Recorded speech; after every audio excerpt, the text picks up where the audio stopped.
और ठीक है, I am Chinmay from three stocks और इस वीडियो में हम लोग बात करने वाले हैं कैंडलस्टिक्स एक्चुअली होती क्या हैं, उनका स्ट्रक्चर क्या होता है। कैंडलस्टिक्स में दो पार्ट्स होते हैं, तो दोनों पार्ट्स का एक्चुअल मतलब क्या है, जब एक कैंडलस्टिक बन रही है तो कहाँ ओपन होती है, कहाँ क्लोज होती है, उसका कलर से डिफरेंस क्या है, उसका जो शेप है, जो बॉडी साइज है, वो एक्चुअली आपको क्या स्टोरी बताना चाहता है, एंड बायर्स एंड सेलर्स का इसमें क्या पर्सपेक्टिव होता है, and how do you exactly identify एक story of a candle is what we are going to talk about in this video.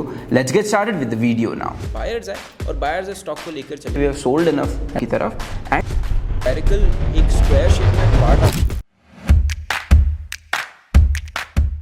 तो बेसिकली सबसे पहले ना हम लोग कैंडलस्टिक्स के पार्ट समझ लेते हैं कि कुछ पार्ट्स हैं उसके होते क्या हैं वो। ठीक है, अब जैसे मान लो एक पर्टिकुलर स्टॉक जो है वो 100 रुपये पे खुलता है। ठीक है, 100 रुपये पे मार्केट खुला है ना, यहीं पर एग्जैक्टली खुला। यहाँ से मान लो ऐसा हो जाता है कि मार्केट में सेलर्स आ जाते हैं। सुबह सुबह 9:15 पे मार्केट खुला, मार्केट में सेलर आ गए और सेलर जो है उस स्टॉक को बेचना शुरू कर देते हैं एंड थोड़ी देर के लिए 100 रुपये से उस स्टॉक को सेल ऑफ करके ले आते हैं नीचे की तरफ 80 रुपीज़ तक, मतलब थोड़ा बहुत सेल ऑफ आ गया मार्केट में। यहाँ पर क्या हो रहा है, बेसिकली एक लो लग गया है, मतलब आज के दिन का अभी तक का लोवेस्ट कितना गिरा है स्टॉक, मतलब 80 रुपये तक गिरा है। 100 रुपये पे खुला था और 80 रुपये तक ये स्टॉक जो है वो गिर गया है। इसके बाद मान लो एक चीज होती है विच इज यहां पर बायर्स एंट्री लेना शुरू कर देते हैं। मतलब क्या हो गया, अभी तक सेलर्स एंट्री कर चुके थे, 100 रुपये पे खुला, उन्होंने शॉर्ट कर दिया और फिर 100 रुपये से उस स्टॉक को 80 तक, लोवेस्ट 80 तक लेकर आ गए। Now in this particular case क्या होगा, बायर्स एंट्री करते हैं और बायर्स ये बोलते हैं कि यार हमको जो है बाइंग करनी है, इस स्टॉक को इतना हम गिरने नहीं दे सकते करके बायर्स 80 रुपीज़ से बाइंग करना शुरू करते हैं। धीरे धीरे धीरे धीरे धीरे करके करके करके करके बेसिकली उन्होंने एक हाई लगा दिया और स्टॉक को ऑल द वे फ्रॉम 80 से बाइंग करते करते करते करते, अब देखो कोई भी चीज़ जितना भी ज़्यादा आप उस चीज़ को खरीदते जाओगे उतनी ज़्यादा उस चीज़ की डिमांड जो है वो बढ़ते चली जाएगी। ऑब्वियस सी बात है। तो यहाँ पे होगा क्या, ट्रेडर्स 80 से बाय करना शुरू किया, फिर सेलर्स ये सोचेंगे कि यार तुमको इतना ही खरीदना है तो हम जो है महंगे दाम में बेचना चाहते हैं आपको। जिन्होंने एग्जिस्टिंग, मान लो किसी ने एक पर्टिकुलर स्टॉक को 40 रुपीज़ पे खरीद के रखा है और 80 रुपीज़ पे अभी वो स्टॉक आ चुका है, लेकिन अब बायर्स बोल रहे हैं कि बहुत अग्रेसिवली और बहुत ज़्यादा क्वांटिटी में खरीदना है, तो वो सेलर आके ये बोलेगा कि यार अच्छा मेरे को बेचना है तो मैं 80 में नहीं 100 में बेचना चाहता हूँ, कोई आके ये बोलेगा 120 में बेचना चाहता हूँ, कर करके 150 तक बेसिकली बाइंग चलती रहती है और उस स्टॉक को 150 तक लेकर जाते हैं, हाईएस्ट 150 तक लेकर जाते हैं। अब यहाँ पर होगा क्या ट्रेडर्स, एक सिंपल सी चीज़ होगी विच इज़ 150 का उस स्टॉक ने ऑन दैट पर्टिकुलर डे एक हाई लगा दिया है। फिर क्या होता है ट्रेडर्स, मार्केट में सेलर्स आने की कोशिश करते हैं। ऑब्वियस सी बात है, देखो गाइस, जहाँ बायर है वहाँ सेलर्स आने की कोशिश करेंगे ही करेंगे। हर पर्टिकुलर स्टॉक में, हर मार्केट में सेलर क्या कोशिश करेंगे कि यार इसको इतना बेच देते हैं कि उसकी प्राइस जो है वो तोड़ के नीचे लेकर आते हैं। बायर्स क्या कोशिश करेंगे कि यार इसको इतना खरीदते हैं कि इसको ऊपर लेकर जाए, क्योंकि अगर किसी ने बाय करके रखा है 80 रुपये पे तो उसको प्रॉफिट तब होगा जब स्टॉक 150 रुपये जाएगा। लेकिन अगर कोई शॉर्ट कर रहा है 150 रुपये पे तो उसको प्रॉफिट कब होगा, जब स्टॉक 100 रुपये या उसके नीचे आना शुरू कर देगा। ऑलराइट, तो यहाँ पे सेलर्स आ जाते हैं, लेकिन सेलर्स में इतनी ज़्यादा भी ताकत नहीं होती है। देखो यहाँ पे बायर्स ने किया क्या था, एकदम से उसको इतना ऊपर लेके जाते हैं, इतनी स्ट्रेंथ के साथ बाइंग करते हैं कि all the way from 80 rupees they made a high of 150 rupees. लेकिन यहाँ पर सेलर्स आते हैं और कोशिश तो करते हैं, ज़्यादा नीचे नहीं ले जा पाते हैं, बट 150 से 130 रुपए तक वो ले जा पाते हैं और वहाँ पर जाके बेसिकली आपका जो स्टॉक है वो क्लोज हो जाता है। बेसिकली क्या हुआ, 9:15 पे जब मार्केट खुला वो 100 रुपये पे खुला, वहाँ से सेलर्स आए, सेलर्स ने एक लो लगा दिया सेल करते करते 80 रुपये का, वहाँ से बायर्स आए और बायर्स स्टॉक को लेकर चले गए 150 रुपये पे। ठीक है, और उन्होंने 150 का हाई लगाया। सेलर्स ने रीबाउंड करने की कोशिश की, सेलर्स फिर से एंट्री लेने की कोशिश की मार्केट में, लेकिन मान लो ये हो गया, दो चीज़ें हो सकती है यहाँ पे, बायर्स ने उनको इतना ज़्यादा नीचे ले जाने ही नहीं दिया स्टॉक को। बायर्स ने ये बोला, ऑब्वियसली बात है यार, देखो कुछ बायर्स ने 80 पे खरीदा है, किसी ने 85 पे खरीदा है, किसी ने 100 रुपीज़ पे खरीदा है। उनको अगर स्टॉक नीचे गिरेगा तो उनको तो नुकसान होगा ना।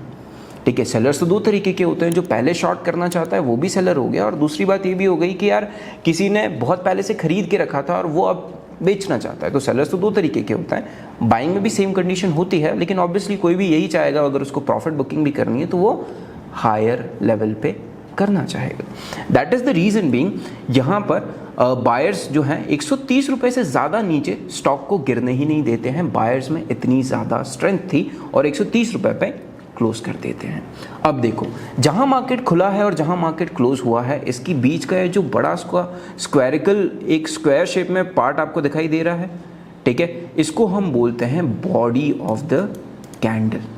ठीक है, ये बॉडी है बेसिकली, जहां पर भी मार्केट खुला और जहां पर भी जाके क्लोजिंग दी उसने, that is known as body of the candle.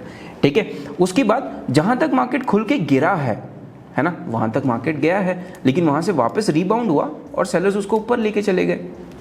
इसको बोलते हैं बेसिकली यहाँ पे शैडो छोड़ के गया मार्केट अपनी, है ना। मार्केट यहाँ तक आया था, 80 रुपीज़ तक आया था स्टॉक, और वहाँ पे शैडो छोड़ के वापस रिवर्स करके ऊपर भाग गया। तो इसको क्या बोलेंगे? शैडो ऑफ द कैंडल, और इसको विक भी बोला जाता है। ठीक है, ये हमारी हो गई बॉडी, जहाँ पे ओपनिंग हुई है और जहाँ पे क्लोजिंग हुई है। इसके बीच में जो हमको स्क्वायर या फिर रेक्टेंगुलर सा शेप अपन को दिखाई दे रहा है, ये होता है body of the candle, and this is known as wick of the candle. Alright, और यहाँ पर एक और रेड कलर की बॉडी दिखाई दे रही है और यहाँ पर ग्रीन कलर की बॉडी दिखाई दे रही है। इन दोनों में डिफरेंस क्या है, इस चीज़ को समझ लेते हैं। ठीक है, अब जैसे मान लो यहाँ पर हो क्या रहा है, यहाँ पर ओपनिंग अगर आप देखोगे इस पर्टिकुलर स्टॉक की, तो हो रही है 130 रुपये पे, मतलब 130 पे ये स्टॉक खुला।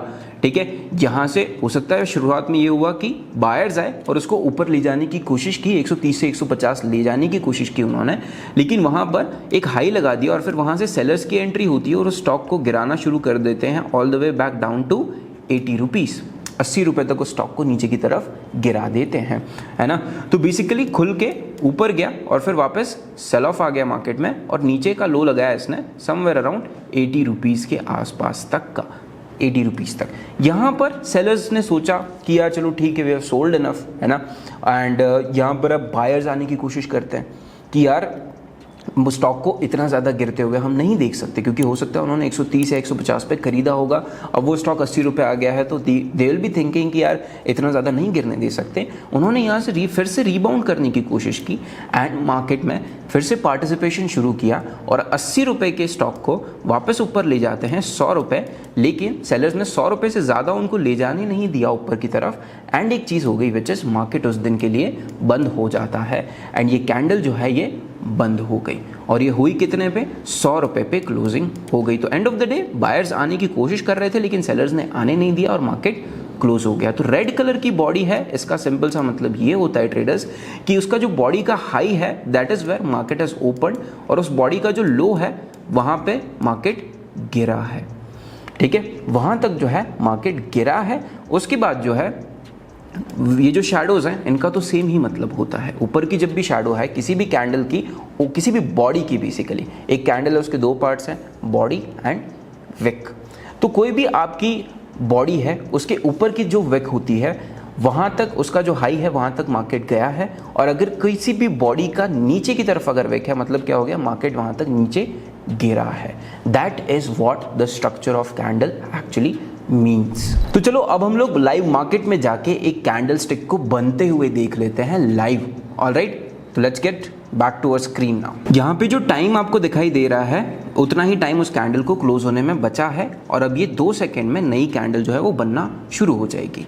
अब देखो यहाँ पर जो है ये कैंडल खुली है, ठीक है, उसके बाद थोड़ी देर के लिए वो ऊपर गई तो ऊपर की तरफ एक विक दिखाई दे रही होगी आपको, ठीक है, और वहाँ से अब जो है कैंडल ऊपर नीचे किए जा रही है। थोड़ी देर के लिए वो नीचे गई कुछ रुपए के लिए, तो नीचे की तरफ शैडो, थोड़ी देर के लिए ऊपर जा रही है तो ऊपर की तरफ शैडो, और अब देखो मार्केट में सेलर्स आ गए एकदम से, और सेलर्स ने जो है एक बड़ी सी कैंडल बनाने की कोशिश की और फिर बायर्स वापस से आ गए, है ना। तो बायर्स फिर से आके ये बोल रहे हैं कि हम लोग जो है इतना ईजीली आपको नीचे नहीं जाने देंगे। उसके पहले की भी कुछ कैंडल्स देखोगे तो मार्केट नीचे गिरा ये रेड कैंडल बना के, लेकिन बड़ी बड़ी ग्रीन कैंडल्स बना के मार्केट को ऊपर लेकर चले गए बायर्स। ऑलराइट, तो अब जो है आखिरी के 16 सेकंड बचे हैं इस कैंडल को क्लोज होने में, एंड अब देखते हैं कि कैंडल की जो बॉडी है वो ग्रीन में क्लोज होती है। अगर ग्रीन में क्लोज होती है तो बायर्स जो हैं वो स्ट्रेंथ में हैं, और अगर रेड में क्लोज होती है तो सेलर्स जो है मार्केट में वो स्ट्रेंथ में है। और एक ही सेकंड बचा और नई कैंडल जो है वो शुरू हो गई है। तो एज यू कैन ऑलरेडी सी ये कैंडल यहाँ पे खुली, ठीक है, आपने लाइव देखा, थोड़ी देर के लिए ऊपर गई तो उसने ऊपर की तरफ एक शैडो बना दिया, और फिर वहाँ से जैसे ही नीचे गिरी तो फिर उसने यहाँ तक का लो लगा दिया, और फिर यहाँ से वापस थोड़ी देर के लिए शैडो बनाया था इफ़ आपने अगर ध्यान दिया हो तो, और फिर वहाँ से वापस नीचे आके उसने नीचे की तरफ जो है क्लोजिंग दी थी। तो that is basically how and what a candle stick is, और ये आपको बता देती है। अब जैसे यहाँ वाली कैंडल अगर आप देख रहे हो तो इसने बिल्कुल भी विक नहीं दिया है और यहाँ से एकदम से सेल ऑफ आ गया है बहुत बड़ा, और फिर नीचे से अब विक दे रहा है आपको, तो बायर्स आने की कोशिश कर रहे हैं। लेकिन यहाँ पे सेलर्स ने क्या किया, एकदम से उसको जो है मार्केट को नीचे ले जाने की कोशिश कर ली। ऑलराइट, अब यहाँ पे जो टाइमिंग देख रहे हो आप, ये जो हमने टाइमिंग सिलेक्ट की है, ये सिलेक्ट की है 1-1 मिनट की, तो 1-1 मिनट की एक कैंडल है यहाँ पे। ऑलराइट, तो इन टाइम फ्रेम्स भी बेसिकली बहुत सारे तरीके के होते हैं। जैसे if I can just show it to you, there is a 2 minute, 3 minute, 5 minute, 10 minute, 15 minutes, 30 minutes, 45 minutes, 1 hour, 2 hour, 3 hour, 4 hour, और डेली टाइम फ्रेम और इवन ईयरली टाइम फ्रेम्स भी होते हैं यहाँ पर। तो basically time frame is what we are going to cover in next video. Thank you so much for watching this particular video.